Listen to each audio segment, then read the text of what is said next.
Vamos a hablar dentro de la urología, de la especialidad de urología. Para nosotros es muy importante el estudio radiológico. ¿Por qué?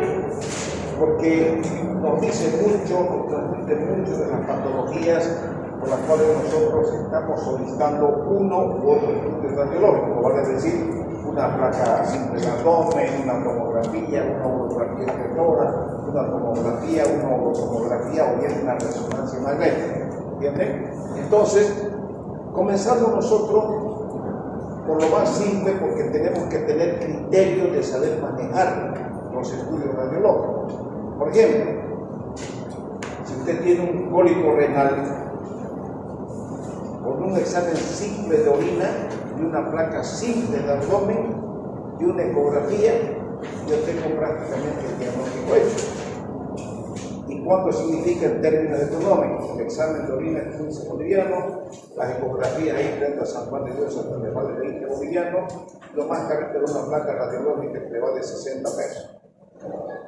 ¿Entienden? Entonces con eso ustedes ya tienen un diagnóstico exacto. ¿Por qué? Porque en la placa simple de abdomen, vamos a ver que es un estudio sin medio de contraste, es una placa muerta, que como estamos viendo la especialidad de urología, tenemos que tomar desde la sínfisis del pubis hasta las últimas costillas, que es lo que nos interesa. ¿Por qué? Porque en todo ese sector entre el retroperitoneo, desde las últimas costillas hasta el hueco pélvico, está la vía urinaria, vale decir los riñones, los ureteres, la vejiga, que es lo que nosotros tenemos que ver, ¿cierto? Entonces, cuando nosotros sospechamos, por ejemplo, por decir un cólico renal, del cólico renal sospechamos que hay un cálculo. Hay cálculos que son tan pequeñitos que no justifica solicitar una tomografía que vale 1.500 bolivianos. Entonces, les hablo esto, que una tomografía es correcto pedir, pero hay que tener criterios para saber manejar los estudios. ¿Por qué? Porque no somos un país rico y nosotros no trabajamos en lugares donde la opulencia reina, ¿cierto? Trabajamos con gente humilde, con gente pobre, del Hospital San Juan de Dios, yo trabajo en el Hospital Hernández Vera, y el Hernández Vera no es una zona donde la gente millonaria es rica. Entonces tengo que tener el criterio suficiente para que con poco dinero yo resuelvo el diagnóstico. Ahora, si un paciente va a llegar o va a ir a una cirugía, pues sí, es necesario explicar al paciente que es necesario aceptarlo para el estudio. Entonces, va desde el diafragma hasta la sínfisis del pubis. Siempre se puede tomar una placa simple de pie, pero siempre es mejor de decúbito. Nosotros los urólogos siempre tomamos una placa de decúbito, o sea, paciente echado, ¿cierto? Y lógicamente se puede tomar también de pie y vamos a ver cuándo se toman las oblicuas. Fíjense, aquí tenemos una placa simple de abdomen, donde aquí vemos las últimas costillas. Es importante para nosotros la vértebra lumbar, primera, segunda, tercera, cuarta y quinta vértebra lumbar. ¿Por qué? Porque para describir una placa simple de abdomen, fíjense, aquí tenemos las apófisis transversa derecha, segunda apófisis transversa derecha, la tercera, la cuarta y la quinta. ¿Por qué? Porque aquí está localizado el riñón derecho y aquí está localizado el riñón izquierdo. Y los ureteres corren o bajan, mejor dicho, bordeando las apófisis transversas, bajan por acá, entran aquí al hueco pélvico, aquí se encuentra la vejiga, y el ureter baja y viene y se introduce dentro de la vejiga. Entonces, si tenemos un cólico renal derecho, nosotros vamos a buscar un cálculo en mi abdomen derecho. Y cuando ustedes lean una placa simple de abdomen, lean una tomografía, lean una urotomografía, siempre, mis queridos jóvenes, comparen el hemiabdomen derecho con el hemiabdomen izquierdo. Ahí van a encontrar ustedes la respuesta de lo que están sospechando o lo que están buscando. Todo lo que les estoy diciendo lo vamos a llevar a la práctica mirando cualquier cantidad de placas radiográficas, de tomografía y hidrografía cuando hagamos nuestra clase de imagenología, una clase antes del primer examen parcial. Bueno, aquí fíjense, aquí están las crestas ilíacas, la articulación coxofemoral y aquí está la sífilis que no se está viendo, ¿no es cierto? Entonces, todo el esqueleto, todas las partes blandas son referencias. Aquí no se ve el músculo psoas, aquí se ve un poquito el psoas. El psoas es un músculo que es muy importante dentro de la urología. ¿Por qué?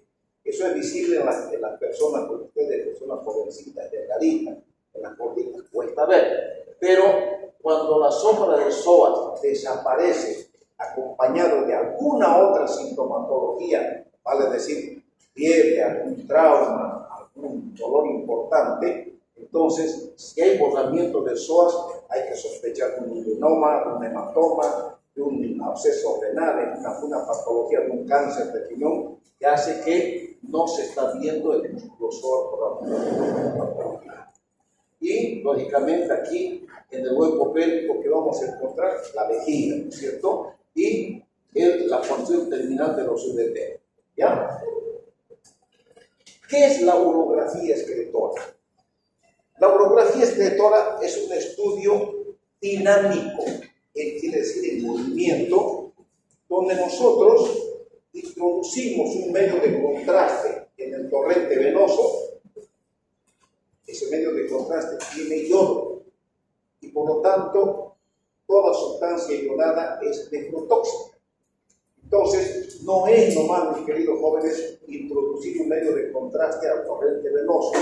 Para eso, para realizar este estudio, uno previamente tiene que solicitar exámenes de laboratorio para saber cómo están funcionando los riñones. Vale decir, hay que pedir un perfil renal.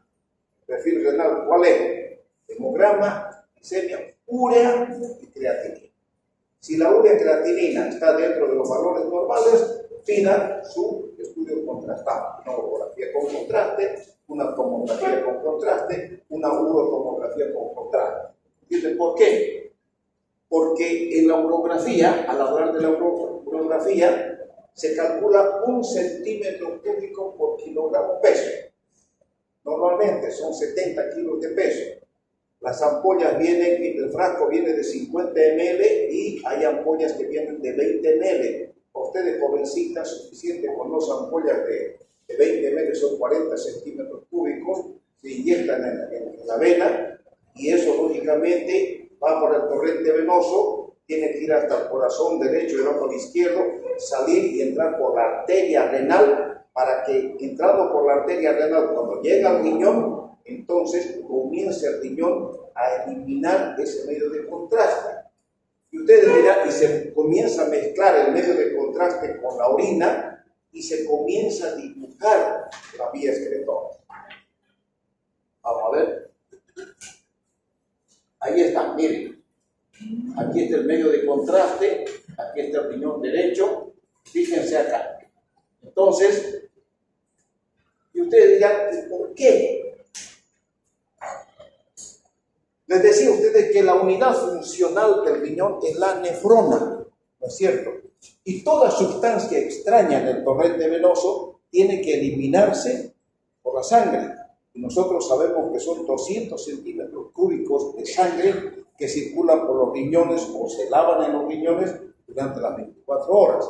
Entonces, como el medio de contraste, que yodo, es una sustancia que no debe estar en el torrente venoso, entonces el eritrocito, discúlpenme la comparación, va a secar una molécula de medio de contraste, va corriendo hasta la nefrona, se lava en la nefrona, deja el medio de contraste y ese medio de contraste comienza a salir con la orina. Y la orina mezclada con el medio de contraste dibuja toda la vía excretora. Entonces, en una placa radiográfica, en la urografía, tenemos una placa simple de abdomen, y luego se pide una placa a los 5 minutos, a los 10 minutos, a los 15, a los 20, a los 30, a las horas, a las 2 horas, y bueno, todo eso lo vamos a ver posteriormente cuando veamos una buena urografía. Pero miren ustedes acá. Aquí están los cálices, este es el infundíbulo y esta es la pelvis. Este es el ureter que se divide en tres sectores, el tercio superior, tercio medio y el tercio inferior, ¿cierto? Y aquí no se ve la vejiga, no vemos todavía la vejiga. Y ustedes dirán, y aquí no hay riñón, porque les dije, comparen el hemiabdomen derecho con el hemiabdomen izquierdo. Aquí estamos viendo un riñón que está eliminando el medio de contraste, pero algo raro hay acá.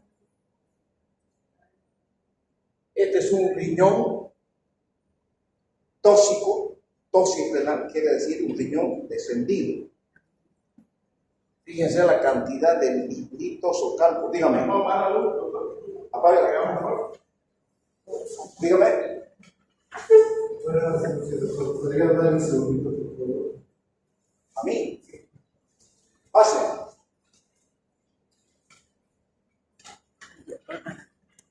Por kilogramo peso. Nosotros sabemos que existen obesidades mórbidas, ¿no es cierto? Son personas que pesan tranquilamente unos 200, 180 kilos. No le voy a introducir 180 centímetros cúbicos de contraste a ese paciente obeso, ahí nomás lo despachamos para el otro lado, ¿no es cierto? Entonces, son contraindicaciones relativas. Bueno, sigamos para adelante. Filografía ascendente o descendente. Aquí está, fíjense.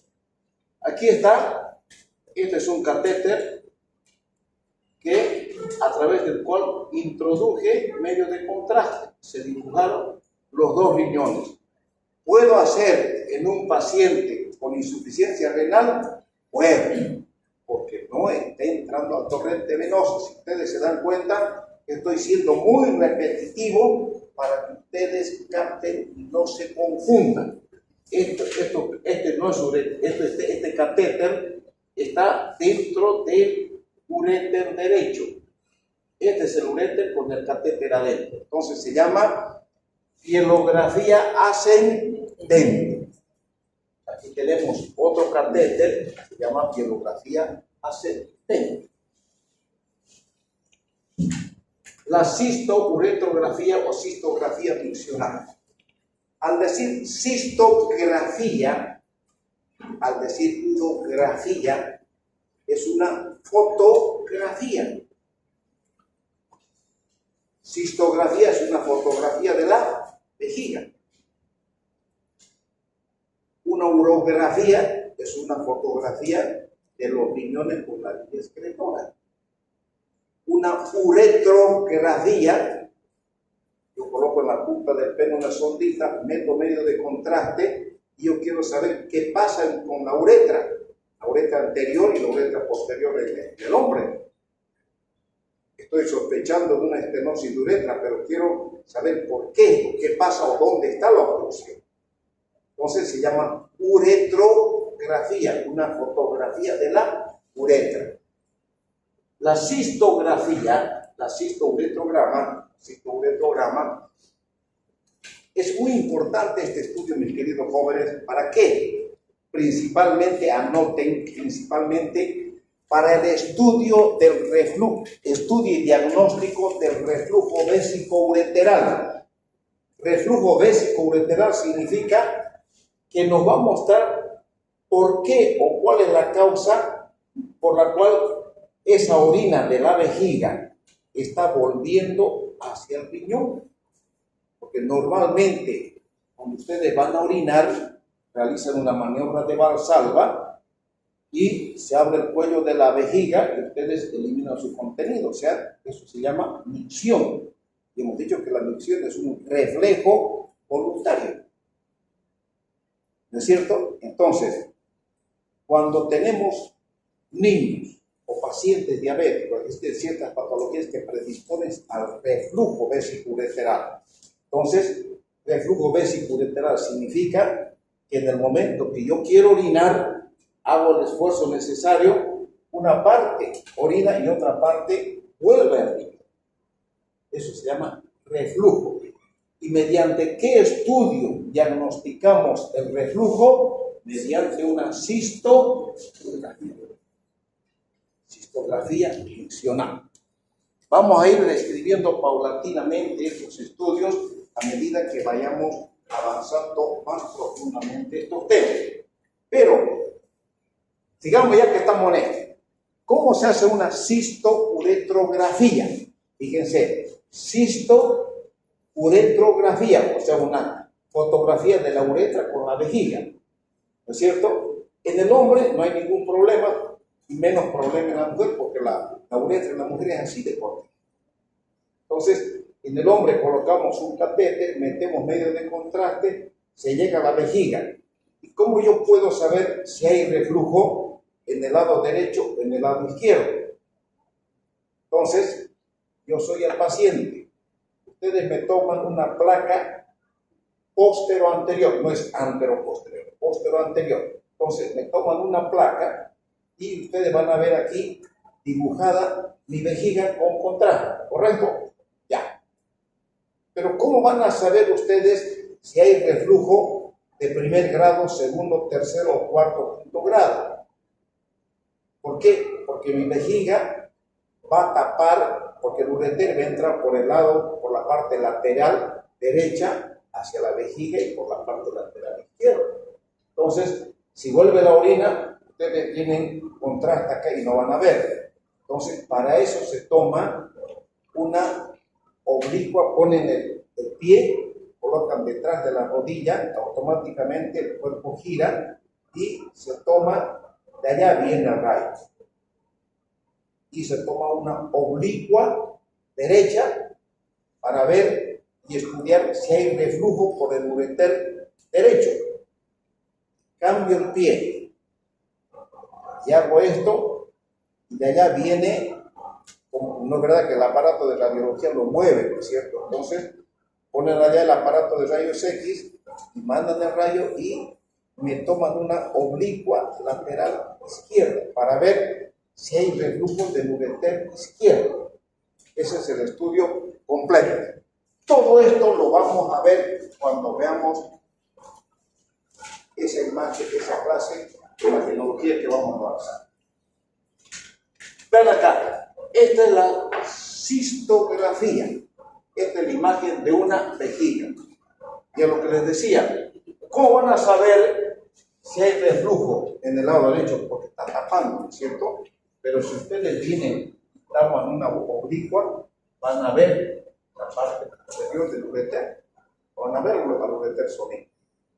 Claro, es diferente si viene del tercero o cuarto grado. Ya el ureter ustedes lo van a ver acá arriba, ¿no es cierto? Pero si está comenzando aquí atrás, no lo van a ver sobre esta placa que es antero-posterior o postero-anterior que viene del rayo. La arteriografía renal selectiva. Esto ustedes tienen que saber que es arteriografía renal selectiva, no es arteriografía renal, es arteriografía renal selectiva. ¿Y por qué? ¿Por qué decimos y para qué? ¿Para qué necesitamos esto? Hablaba el Señor de que tiene 3 hijos, ¿no es cierto? Con muerte cerebral. Tantos años, yo no creo que nadie le haya dicho que esos 3 jóvenes son potenciales donantes de riñón. Ya cuando hablemos de trasplantes renales, vamos a hablar de todo esto. Ahí ese tema, vamos a avanzar a renal. Entonces, son potenciales donantes. Ellos bien podían donar, podían 6 riñones y 6 vidas que prácticamente vuelven a donar.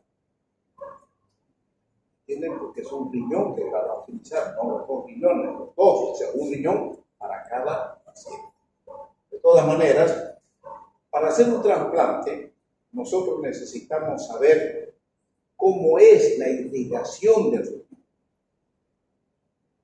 Cuando hay una sola arteria, hay una sola vena renal. Cuando hay 2 arterias renales, hay 2 venas renales.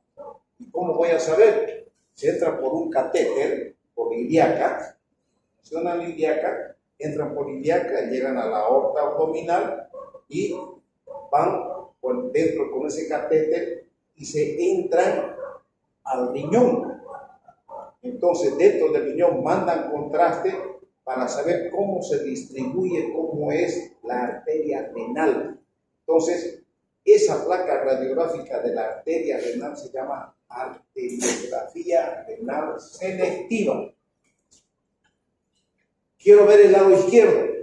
Salgo con el catéter de la arteria renal derecha y me voy a la arteria renal izquierda y mando medios de contraste dentro de la arteria renal izquierda y veo cómo es la distribución arterial dentro del riñón. Entonces estamos frente a una arteriografía renal selectiva del lado izquierdo. Y si yo tomo una radiografía de la aorta, mando a través de ese catéter medio de contraste, se me dibuja toda la aorta y eso se llama aortograma. Son conceptos, son palabras que ustedes vayan conociéndolas de a poquito. Tampoco no les voy a... Fíjense, ahí está.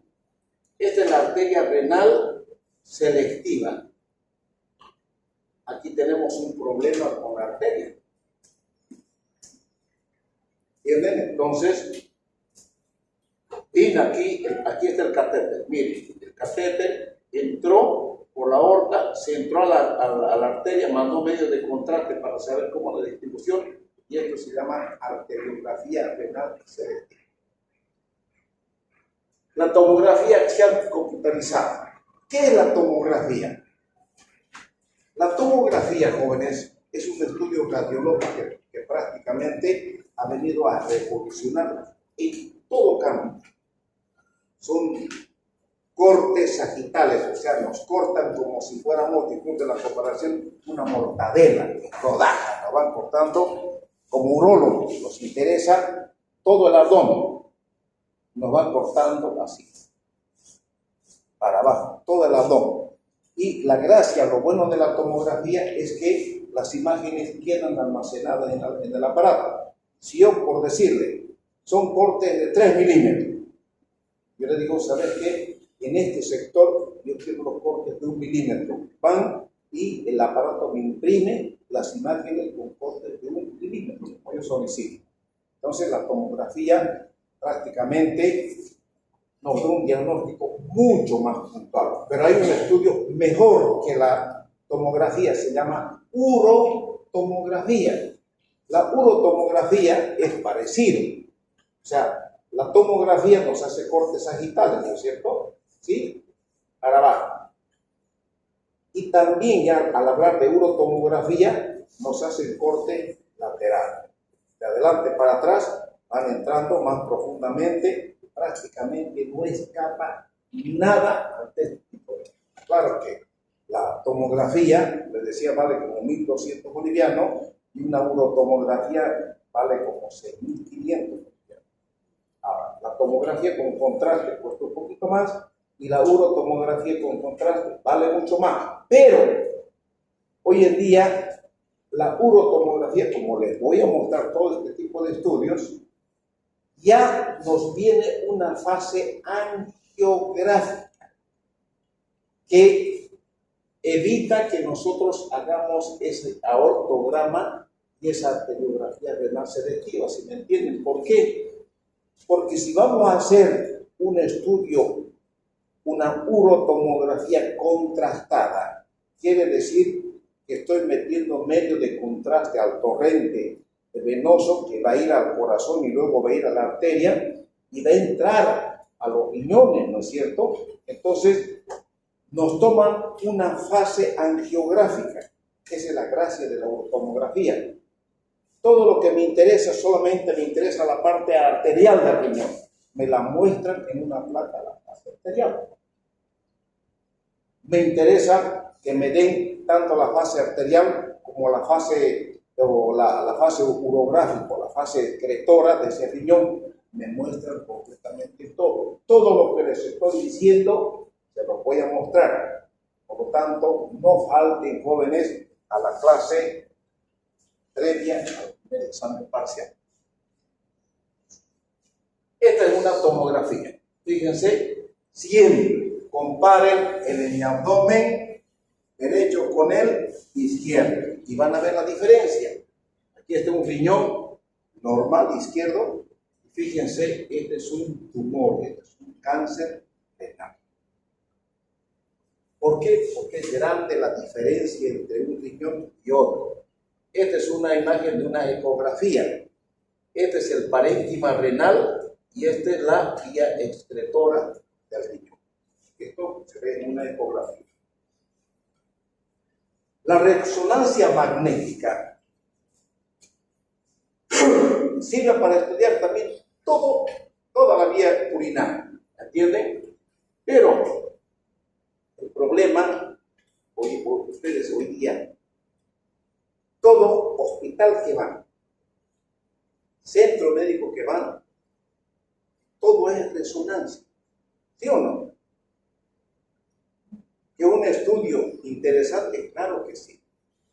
Pero mis queridos jóvenes, hay que tener criterio para manejar estos aparatos. No es nomás pedir y pedir. Una resonancia magnética es un estudio caro, no es barato. Y por pedir una resonancia magnética van a gastar buena cantidad de plata, que pueden, con una simple tomografía, ustedes podrían encontrar el diagnóstico. En algunos casos sí, en algunos casos no. Por eso les digo yo, nosotros como urólogos, yo puedo pedir una resonancia en un cáncer testicular, puedo, pero no necesito pedir resonancia. ¿Por qué? Porque con una tomografía es suficiente para mí. ¿Por qué? Porque sé lo que cuesta. Quiero saber una vía excretora, un paciente que no me elimina, no está funcionando bien el riñón derecho en comparación con el izquierdo. Una resonancia, ¿me va a dar esa información? Claro que sí. ¿Pero a qué costo? ¿Entienden? Entonces, ¿existe este estudio? Claro que sí. Pero hay que tener criterio para manejarlo. Que es un estudio interesante, que nos transmite muchos datos, correcto.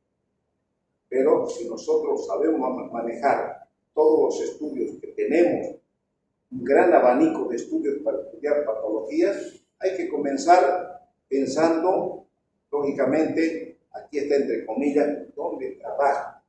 Si voy a ir a mi paciente a la clínica Las Américas, no voy a estar pidiendo por una plaquita así, no. Directamente piden tomografía o piden una urotomografía. ¿Por qué? Porque la situación en el lugar donde trabaja ese médico y en la cantidad de dinero que se maneja en ese ambiente y la gente que acude, lógicamente permite pedir estudios caros, que lógicamente también te van a dar bastante buena información. Yo no me atrevería a pedir los estudios en el Hernández Vera donde trabajo. Yo tengo que saberlo manejar, saber qué pedir. Peor aquí en el Hospital San Juan de Dios. Con lo que tengo, yo tengo que saber manejar muy bien para llegar a un diagnóstico exacto, ¿cierto? Ahí está, fíjense. Aquí tenemos una imagen tumoral que tranquilamente una tomografía o una urotomografía me va a dar, que me sale mucho más barato la resonancia. ¿Entienden? Ahora, los estudios con radionúclidos. Los radionúclidos emiten radiaciones electromagnéticas en forma de rayos gamma, o sea, los fotones. ¿Y para qué utilizamos exclusivamente en urología nosotros este estudio, los radionúclidos? Para ver la función renal por separado. Me explico mejor. Este señor, necesitamos saber, tenemos un riñón derecho bastante hidronefrótico. Yo no sé si vale la pena sacar el riñón o no. Le pido una urografía excretora y vemos que hay un retardo en la eliminación del contraste de ese riñón. Y yo Hoy en día ya no es como antes. Antes sacábamos riñones sin mayores problemas. Hoy en día la gente te exige saber por qué estás sacando el riñón. Y si vos sacás riñón sin una justificación, sin un estudio para demostrar a la familia, te pueden acusar que estás vendiendo riñones, que es grave, jóvenes. Por eso es que cuando yo saco un riñón en el lugar donde esté, pido se llama radiorenograma, que me mide la función renal por separado. ¿Qué quiere decir esto? Nuestros riñones, el riñón derecho, nos proporciona un 50% de función renal y el izquierdo otro 50% de función renal. Si hay una obstrucción en el ureter derecho, ya, se tapó un cálculo, obstruyó el ureter derecho. Entonces, ese riñón derecho está produciendo, está trabajando, pero la orina no está pasando hacia abajo. Entonces, ese riñón está sufriendo y no está filtrando adecuadamente la orina como el riñón izquierdo. Entonces, la fisiología de Diosito Santo es tan grande que ha hecho que inmediatamente nuestro riñón izquierdo asuma la función del riñón derecho que está perdiendo. Me explico mejor. El riñón derecho de este señor está tapado con un cálculo. Hemos dicho que normalmente es 50% y 50%. Se tapó el riñón. Va a comenzar por disminuir la filtración renal un 10%. Si disminuye el 10% el riñón derecho, el riñón izquierdo ya no va a filtrar el 50%, va a filtrar el 60%, porque 10% perdió el derecho. Sigue el proceso obstructivo, ese riñón está sufriendo más todavía. Perdió un 20% de función por la obstrucción. El riñón izquierdo, en vez de funcionar 50%, va a subir a 70%. Los 20% que perdió el riñón derecho, asume el riñón izquierdo. ¿Por qué? Porque el organismo tiene que filtrar y eliminar. La orina es una sustancia tóxica en nuestro organismo, por eso lo eliminamos igual que la materia fecal, ¿no es cierto? Entonces comienza a filtrar las sustancias tóxicas. Además tiene que producir eritropoyetina para estimular la médula ósea roja para que no seamos anémicos, ¿no es verdad? Entonces, a medida que va destruyéndose el riñón, el otro riñón va asumiendo esa función. Eso me entienden perfectamente. ¿Y cómo yo voy a saber cuánto de función renal tiene ese derecho o cuánto ha perdido? Mediante un radiorenograma. Entonces, ¿se dan cuenta la diferencia entre una urografía excretora y un radiorenograma? No hay dónde perderse. La persona que no entienda, levante la mano y pregunte. Yo por todo gusto repito. Si todo el mundo entendió, sigo adelante. Ya, se ve que todos entendieron. La biopsia. Las biopsias, jóvenes, en urología son muy importantes, pero hay que saber cuándo, cómo y en qué órgano hacer. Por ejemplo, si yo tengo un cáncer del testículo, la biopsia está totalmente contraindicada. Nunca se debe hacer una biopsia de testículo. Para eso existen marcadores tumorales. ¿Cuándo se debe hacer una biopsia de testículo? Para estudiar una patología de esterilidad o una infertilidad en el hombre. Mi amigo se casó, 2 años de matrimonio, no hay hijos. Era papayo macho, funciona perfectamente bien, pero no hay producto. Más fácil es estudiar al hombre que a la mujer. Mediante una masturbación veo que hay azospermia, no hay espermatozoides, pero los testículos están normales. ¿Qué carácter? ¿Qué está pasando en este joven? Entonces, Ahí es la única causa por la cual me permiten hacer biopsia de los testículos de este joven, que es abrir el parénquima testicular, sacar la célula testicular para ver si hay espermatogonias, espermatocitos de primer orden, espermatocitos de segundo, o hay espermátides. Está produciendo espermatozoides, pero quiero saber por qué no llega a la vesícula seminal los espermatozoides. Entonces, hago una biopsia de los dos testículos y hago una vesiculografía. Es un estudio completo, o sea, es el único motivo por el cual yo puedo hacer biopsia testicular. Ahora, cuando hay cáncer de pene, van a ver la cirugía de cáncer de pene. Les voy a mostrar un buen número de cirugías de amputaciones de pene que he hecho. Entonces, si yo sospecho de un cáncer de pene, ahí saco un pedazo del tejido que yo sospecho y mando a biopsia. En el caso de una biopsia renal, si tenemos un paciente pálido con una nefropatía, vemos que el cuadro está avanzando, está anémico, hay disminución, hay daño glomerular, yo quiero saber un diagnóstico exacto, se hace una biopsia renal, se saca parénquima renal, se manda al patólogo y es el patólogo que nos va a dar el nombre y apellido de esa patología. ¿Entienden? Entonces las biopsias se hacen en urología, pero dependiendo a qué órgano. Todo, hasta que terminemos el programa, vamos a avanzar órgano por órgano, cáncer de riñón, cáncer de ureter, cáncer de vejiga, cáncer de pene, cáncer. Ahí vamos a hablar en detalle en cuáles se puede hacer biopsia y en cuáles. Esto es solamente un adelanto, nada más. Ahí está la biopsia de riñón. Bien. Aquí me apuré, jóvenes. ¿Por qué? Porque este es el tema que me interesa que ustedes entiendan.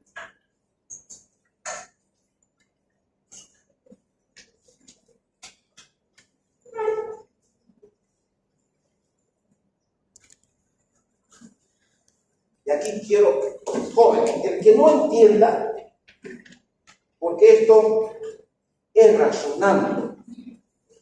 Y si ustedes me entienden perfectamente este tema que vamos a comenzar, les va a facilitar mucho toda la materia de urología.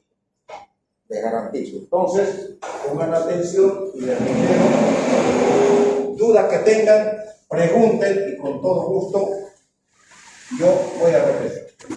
Y este tema es largo, lo vamos a dar en 2 clases, en esta y en la siguiente clase.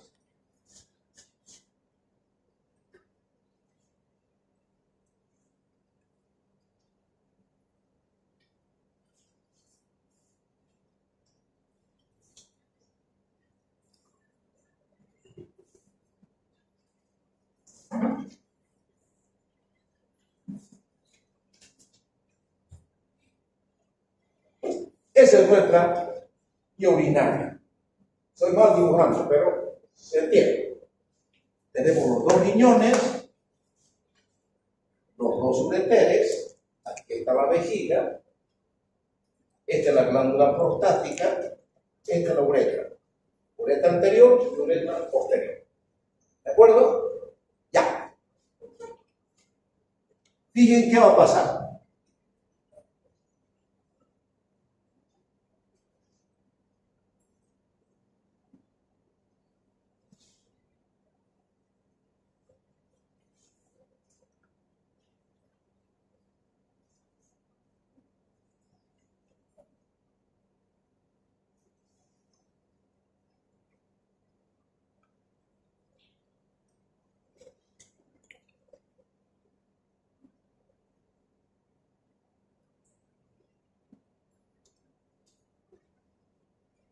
Ya.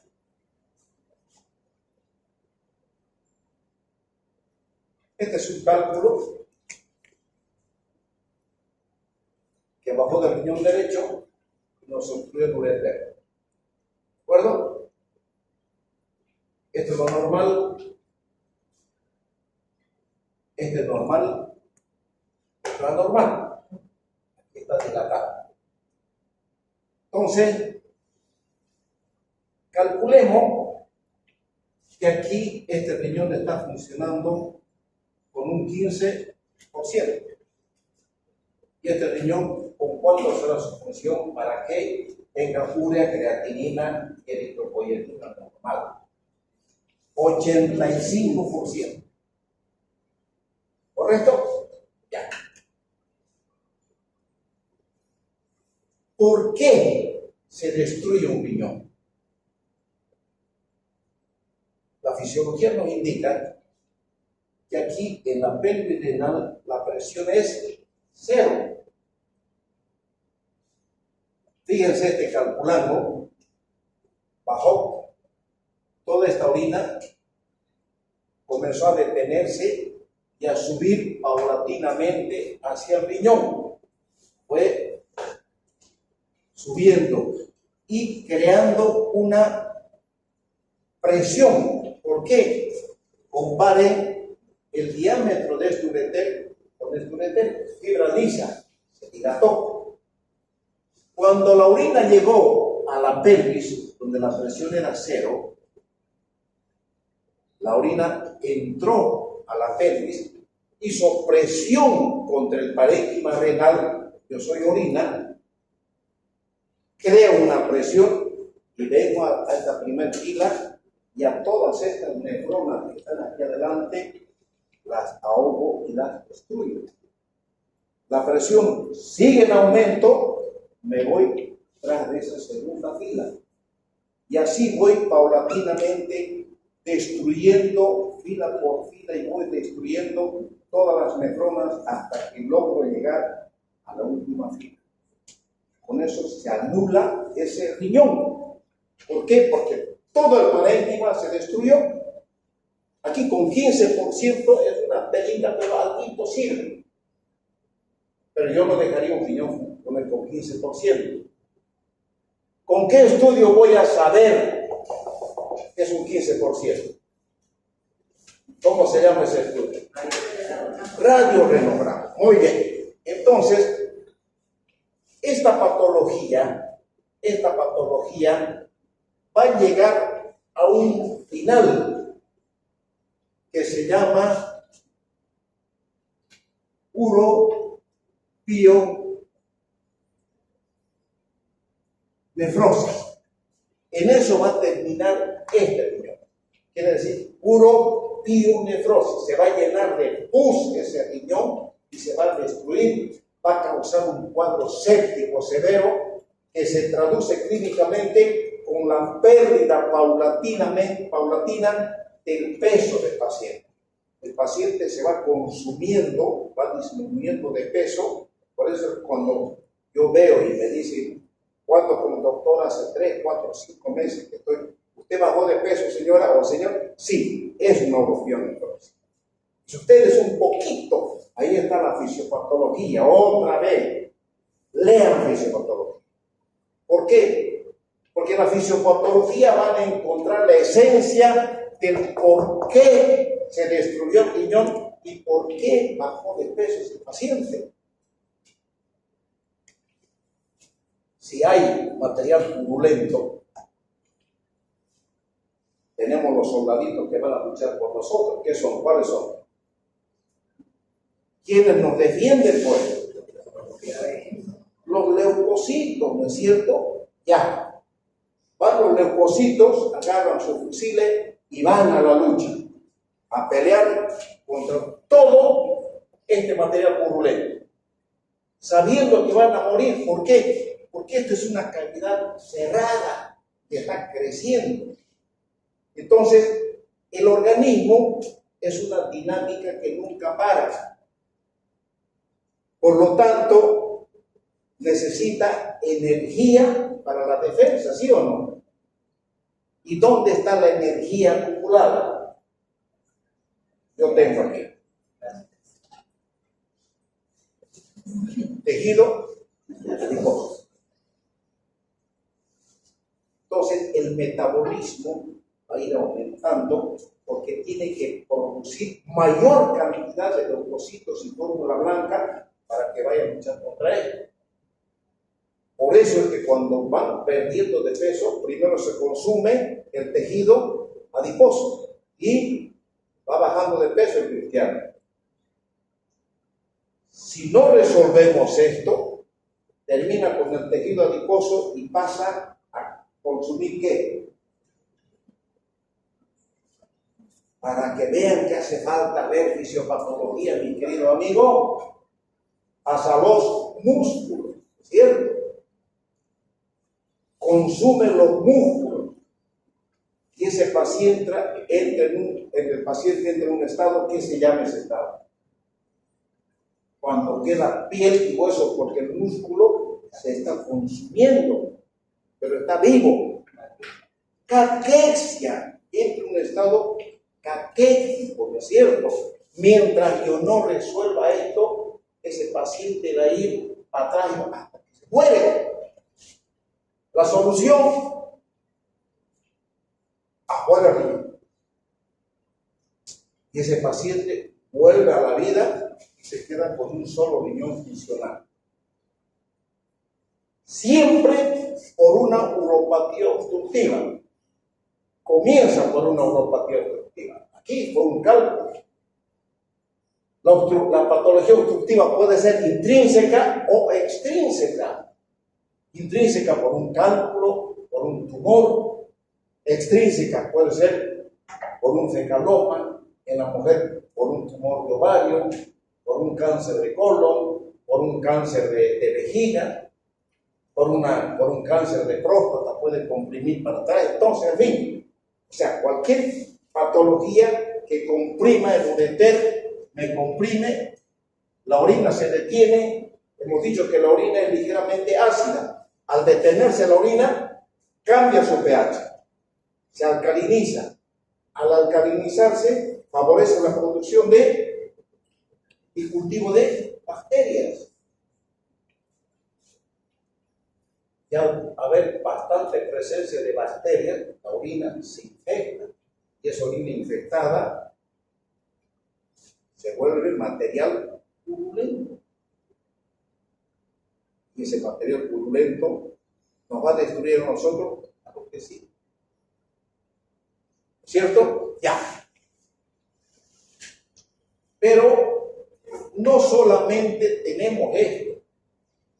Resulta que, fíjense, creció mi próstata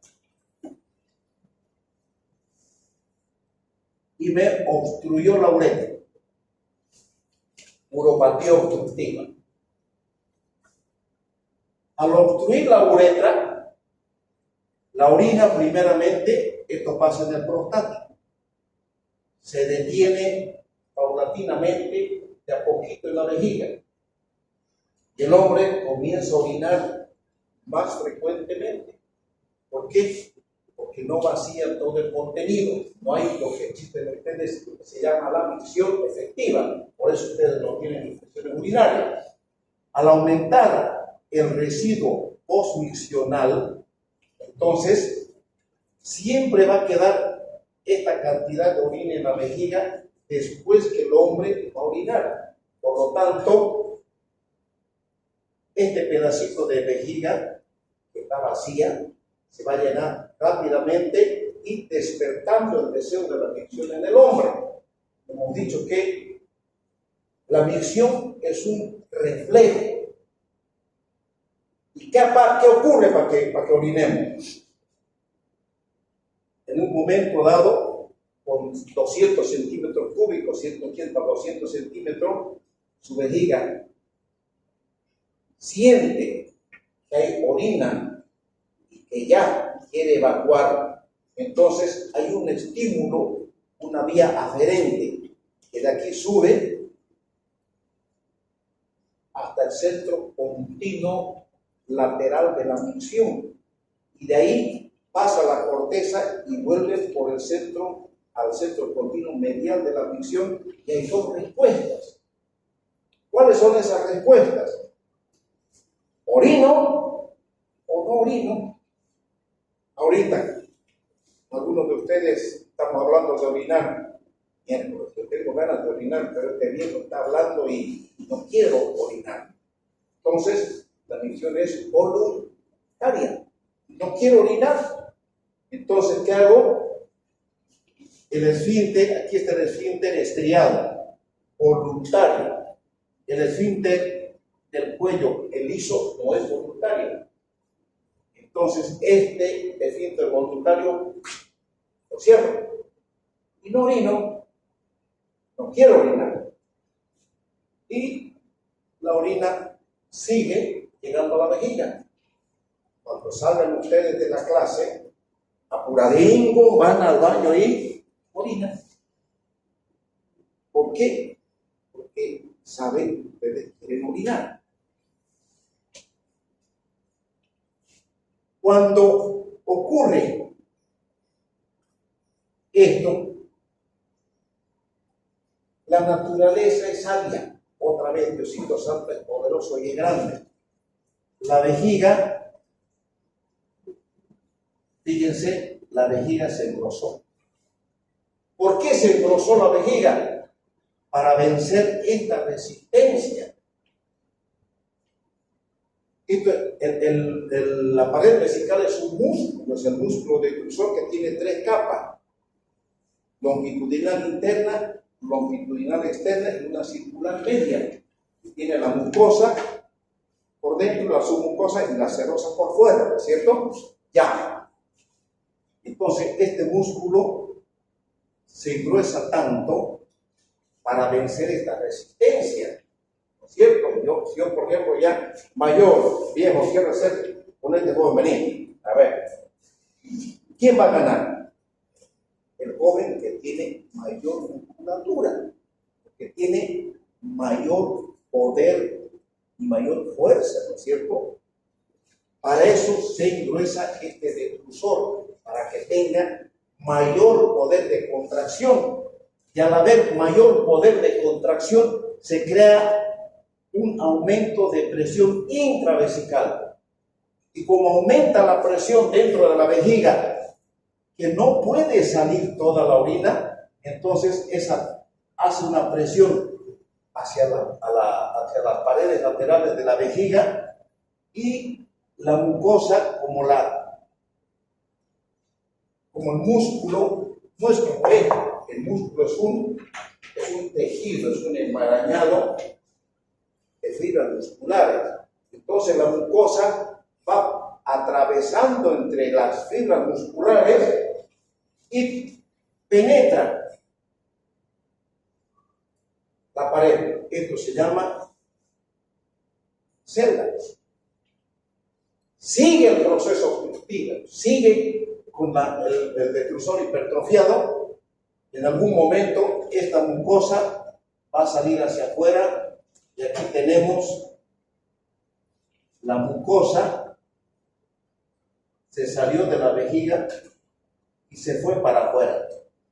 Y aquí se junta orina. Esto se llama divertido. Pero para que ocurra esto, en el proceso de engrosamiento del detrusor, se crean como unas fibras gruesas musculares que van cruzando y se van ubicando en diferentes partes de la vejiga. Esto se llama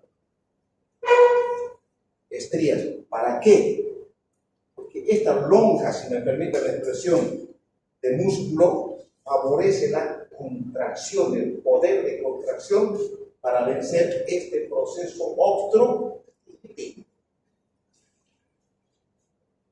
Como todo este proceso es un cambio paulatino que se da de a poco, no es de la noche a la mañana, cuando hay un aumento mayúsculo de la presión intravesical, entonces vamos a hacer desaparecer este cálculo.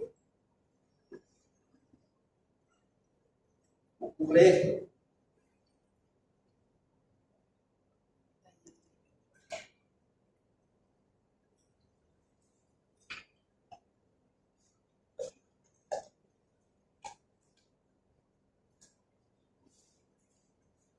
fíjense, hay aumento del poder de contracción de la vejiga para vencer esta resistencia.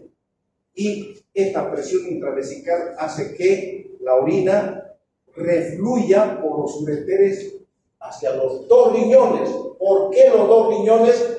Porque la única vía de salida está obstruida. La uretra está tapada o se está tapando. Entonces, el reflujo es bilateral. Y como es bilateral, le va a ir destruyendo paulatinamente los dos riñones. Y vamos a terminar, el cuadro terminal se llama insuficiencia renal. Ya. Ahora vamos a ir desmenuzando todo esto. Tenemos tiempo. Vamos a ir desmenuzando. Dentro de la vía urinaria, mis queridos jóvenes, existen sectores, o sea, hay cuadros de uropatía obstructiva que son por causa hereditaria, o sea, de origen congénito. ¿Cuáles son estos? La estenosis pielureteral. O sea que no es, el ureter no desciende como esto, sino es un puntito que hace que el riñón aquí se dilate. ¿Por qué? Porque la unión pielo-ureteral está cerrada. Sale la orina, pero de a poquito. Un lugar de obstrucción. Estenosis uretero-vesical. El meato ureteral se cierra. O en su defecto, se crea lo que se llama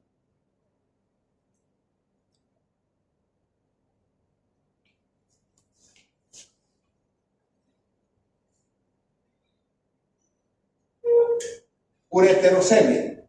Ureterocelia. O sea, son diferentes patologías que dificultan la salida de la orina, por lo tanto, nos están causando una uropatía obstructiva. Ya. Borremos esto ya. Niños, hablemos de los niños. Los niños tienen próstata ya. La uretra de los niños es así. Existen unos flaps mucosos. Flaps mucosos quiere decir esto. Uno, otro y otro. Que están en la parte posterior de la uretra y están en la parte anterior de la uretra. Se llaman valvas uretrales. Estas son posteriores y estas son anteriores. ¿Ya? ¿Qué otra patología existe?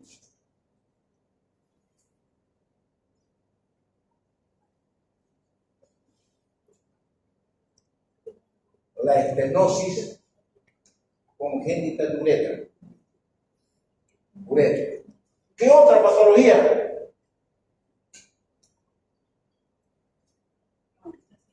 Cuando en el hombre, los hombres tenemos un prepucio en la piel que cubre el glande. Pero hay niños que el prepucio está completamente cubriendo el glande. Y es un puntito nada más. Se llama fimosis. ¿Y qué ocurre? El niño quiere orinar y aquí se hace como un globito, y como no resuelvo o no resuelvo quirúrgicamente esto me puede, si la única vía de salida en ese niño está obstruida, que es la piel, por una fimosis puntiforme, ¿en qué terminará este cuadro? ¿Qué es eso? ¿Pero qué se llama? ¿Va a terminar en qué? Fuerte. Insuficiencia renal es esto ocurre porque la obstrucción es del cuello de la vejiga para abajo, porque compromete a los dos riñones. Cuando compromete un riñón, termina en uropionefrosis. Cuando compromete los dos riñones, fíjense, la uropionefrosis es solamente un solo lado, un meter que está obstruido, no los dos. En cambio aquí están los dos dilatados, los dos con reflujo. ¿Por qué? Porque la única vía de salida está obstruida, entonces termina en una insuficiencia renal. Ahora, lógicamente, hay otras patologías. Vamos a hablar de la estenosis de meato uretral en el hombro. Estamos hablando de patologías congénitas, o sea, de nacimiento. Entonces, hay patologías obstructivas, congénitas y patologías adquiridas. Una adquirida, un cálculo. Otra adquirida, hiperplasia prostática. Otra adquirida, una estenosis uretral postraumática. ¿Entienden? Entonces, vamos a ir viendo paulatinamente esto.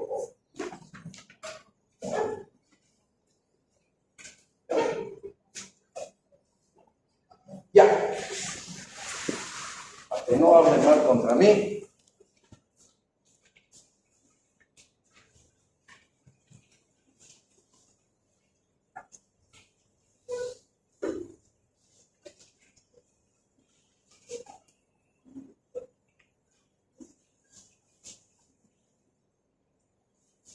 ¿Pero entendieron bien esto? ¿Alguien quiere que repita? Todo está entendido. Pero quiero verlo. Quiero verte mascarita con tu mandíbula ahora en el examen. Ya.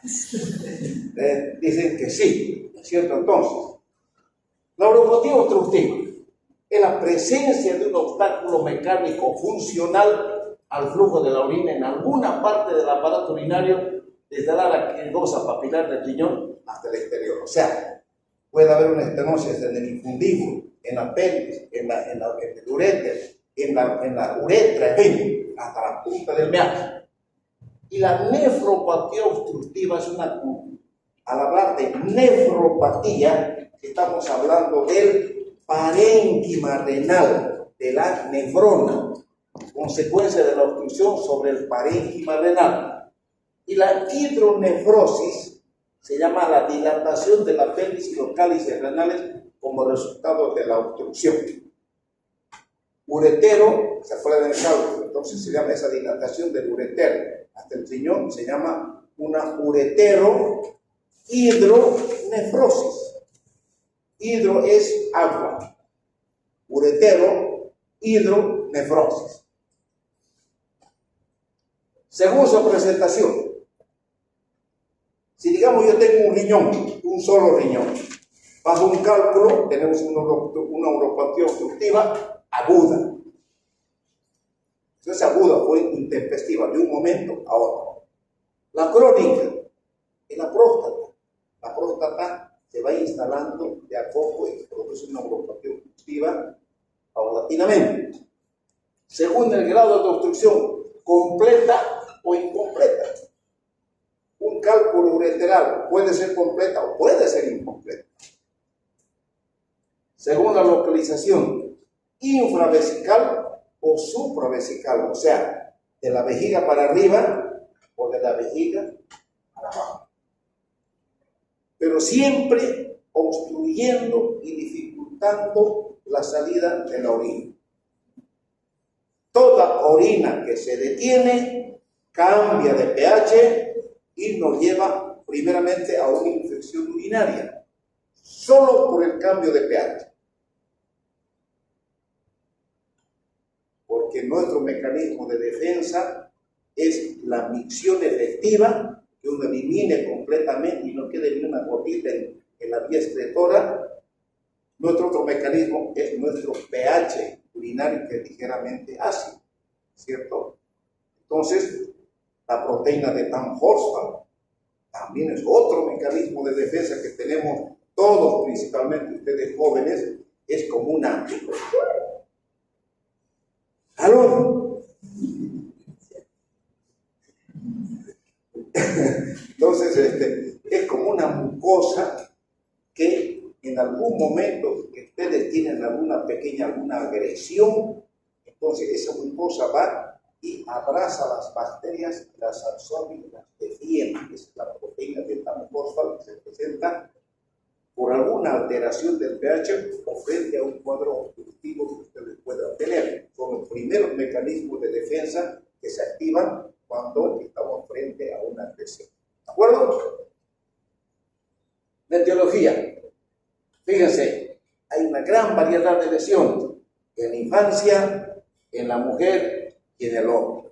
En la infancia, la estenosis de la unión piero-ureteral, ya hemos hablado. La vejiga neurogénica y las valvas uretrales. Hemos hablado de las valvas uretrales, ¿cierto? ¿Por qué la vejiga neurogénica? La vejiga neurogénica se presenta por una alteración en el funcionamiento de la vejiga. En los niños puede haber ausencia de la columna sacra. ¿Puede existir? Claro que sí. ¿Puede existir una espina bífida? Claro que sí.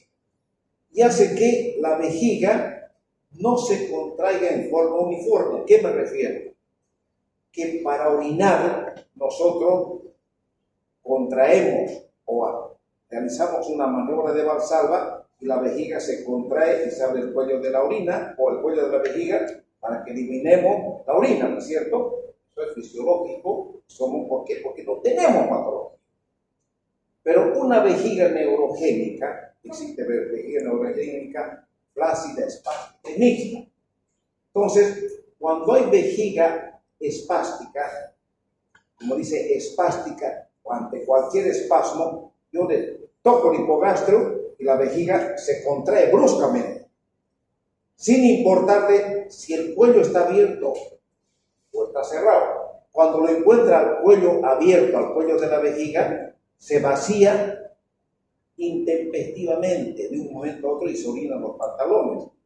Pero cuando lo encuentra, se contrae el detrusor y lo encuentra el cuello cerrado, aumenta la presión intravesical y esa orina refluye hacia el riñón. ¿Por qué? Porque el cuello está cerrado. Entonces son patologías terribles, feas, pero existen.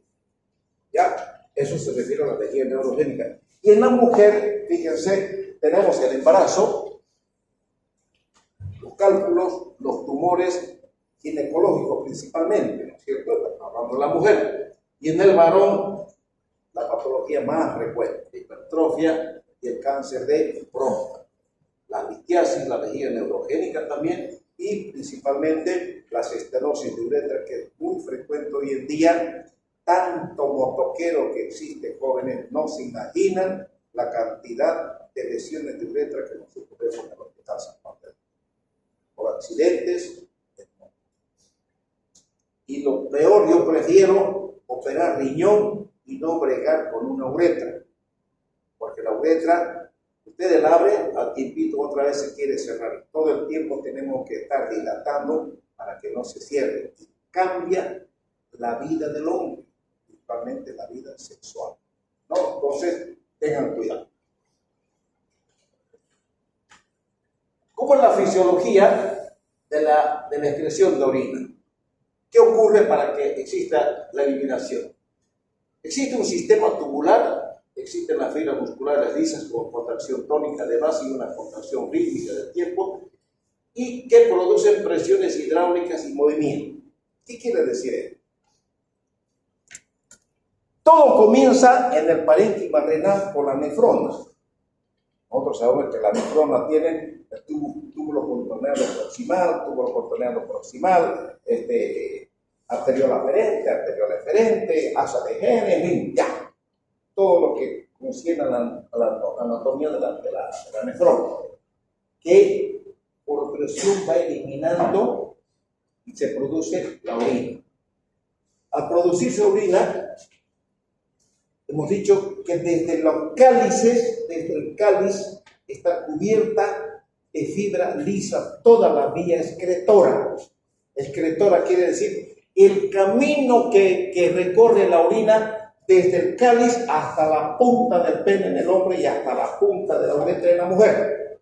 Todo es fibra lisa. Y la orina, hemos dicho que se crea una presión, por lo tanto, ¿por qué la presión? Porque la orina desciende por peristalsis.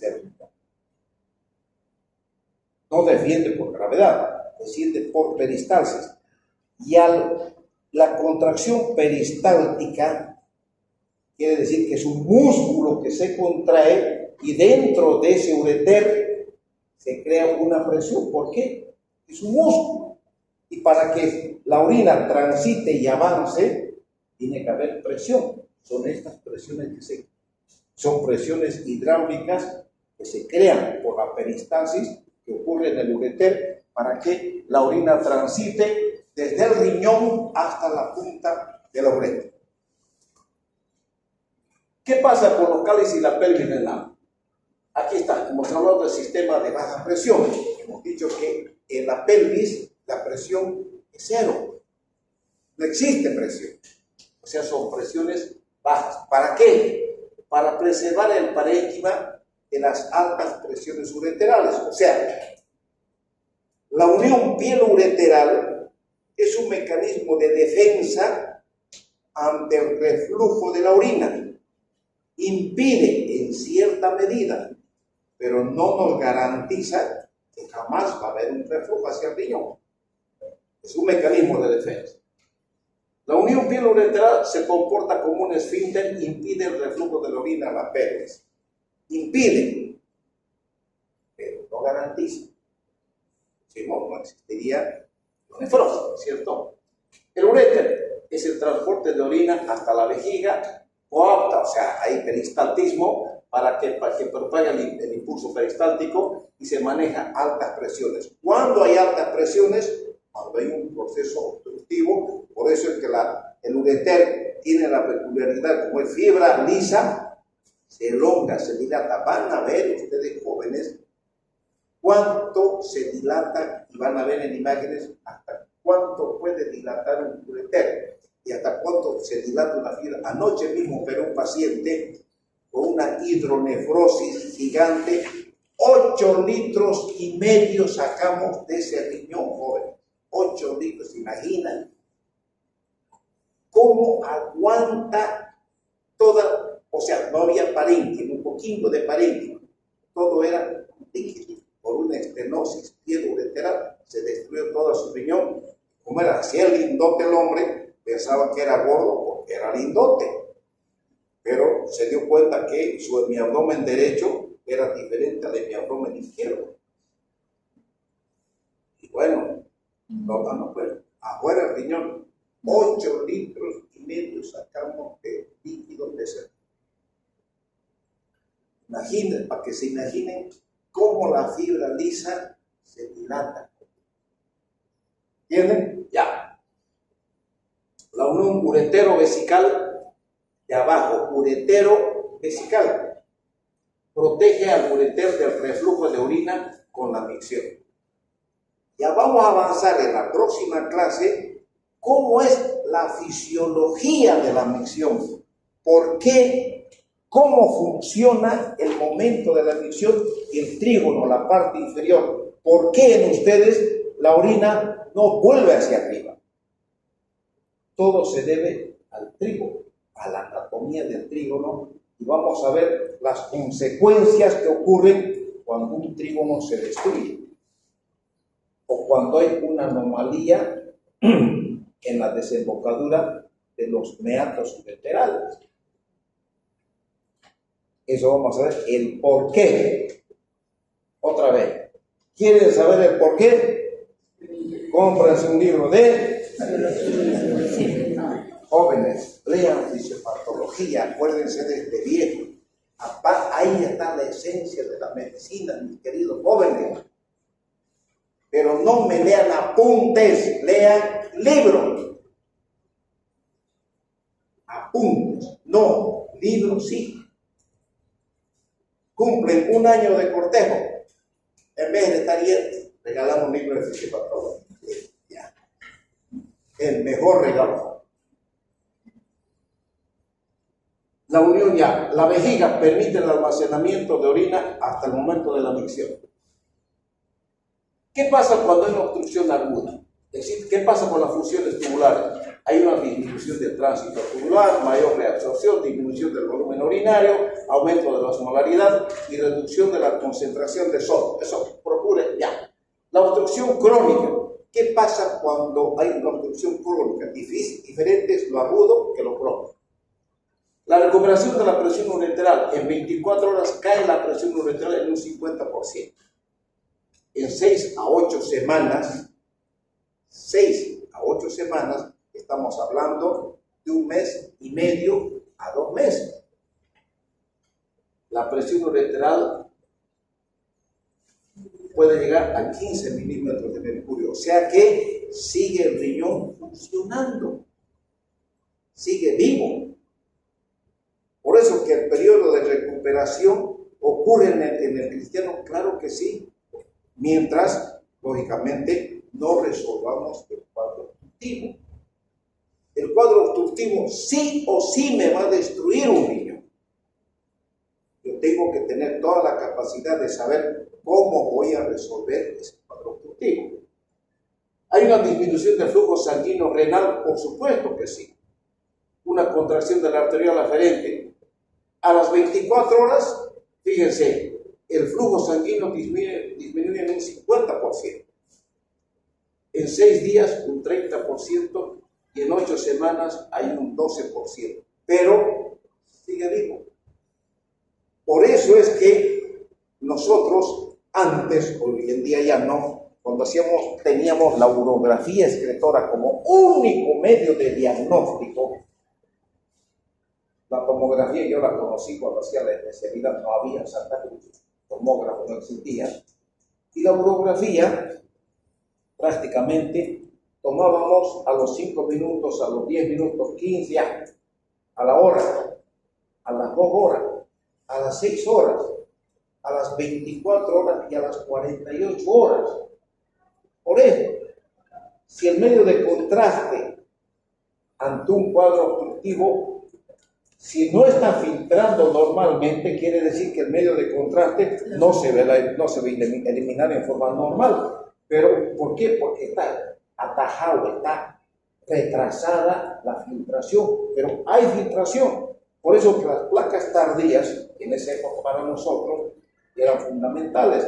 Si a las 24 horas o 48 horas encontrábamos contraste, no sacábamos el riñón. No existía radiorrenograma en aquel unidades, sino todo era la función renal, presencia del medio de contraste en la vía excretora. Para nosotros valía mucho, lógicamente, con el advenimiento de tantos estudios que aparecieron, lógicamente la medicina ha ido creciendo a grandes pasos, ¿cierto? En la obstrucción crónica nos encontramos con una disminución del flujo sanguíneo, reducción del índice de filtración, hay una disminución de la capacidad de concentración urinaria y hay una disminución de la depuración de hidrogenio. Todo está disminuido, pero está funcionando. Les voy a hacer una pregunta. A ver, si yo tengo un solo riñón, no tengo uno solo, y me baja, tengo mi riñón derecho, y me baja un cálculo al ureter, ¿qué patología voy a presentar? Es una patología grave.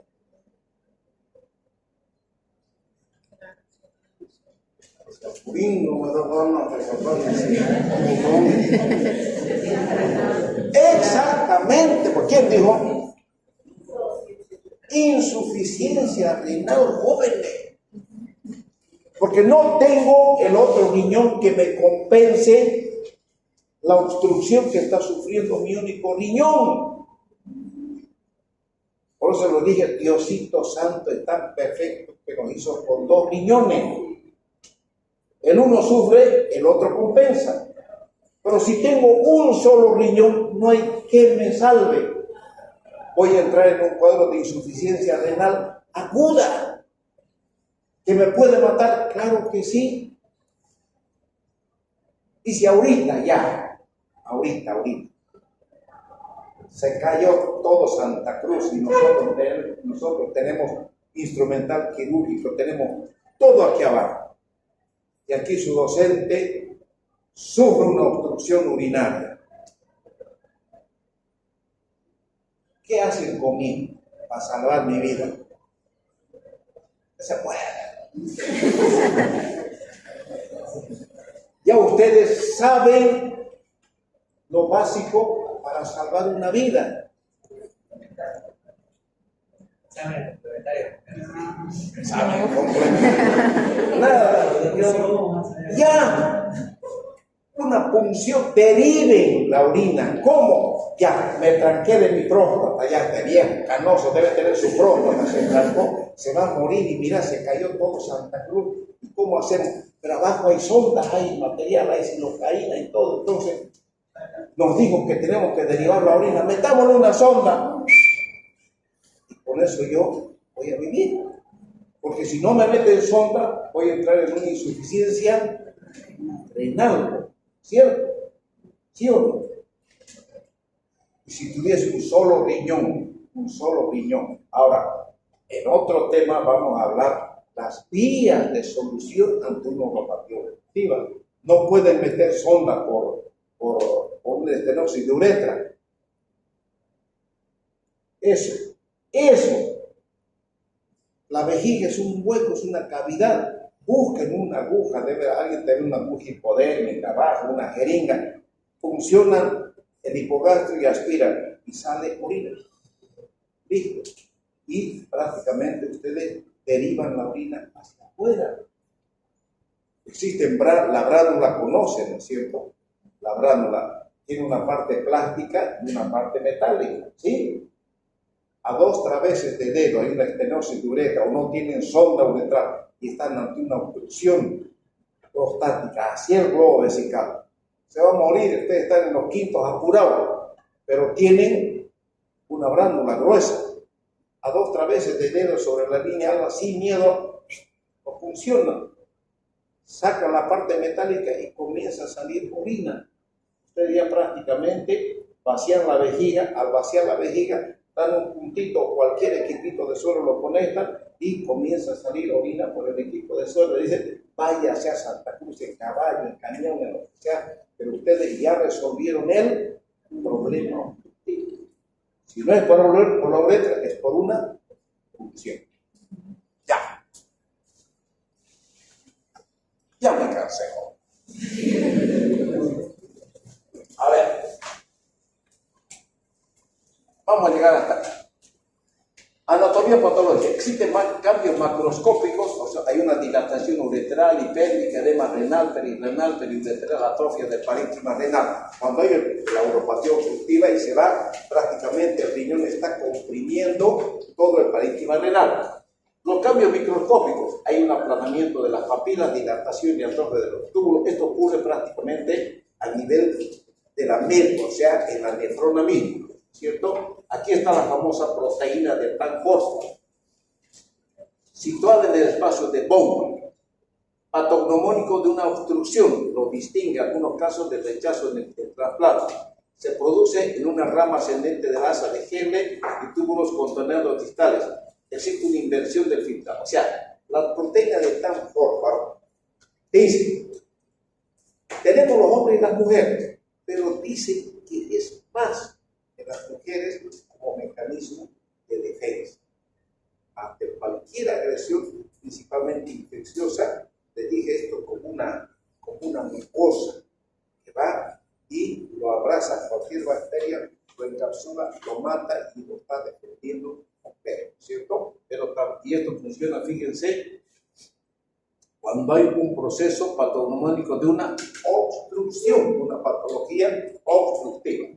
Aquí vamos a quedar. Fíjense, este es un riñón destruido, está completamente hidronefrótico desde el ureter, está dilatado. ¿Por qué? Todo el parénquima se destruye. Entonces, aquí termina. Si seguiría esto, terminaría en una uropiónefrosis, ¿cierto? ¿Por qué? Porque toda esa orina está detenida y se destruye, se infecta. Pero termina en él. Bien, joven. Espero que hayan entendido esto. Vamos a continuar la próxima clase. Jóvenes, nos falta lo más interesante de saber qué ocurre con la vejiga y qué va a pasar con la vejiga en el momento de la micción. Para que vean, esta parte es muy importante para que ustedes entiendan y sepan lo que va a pasar en la urología en los próximos temas.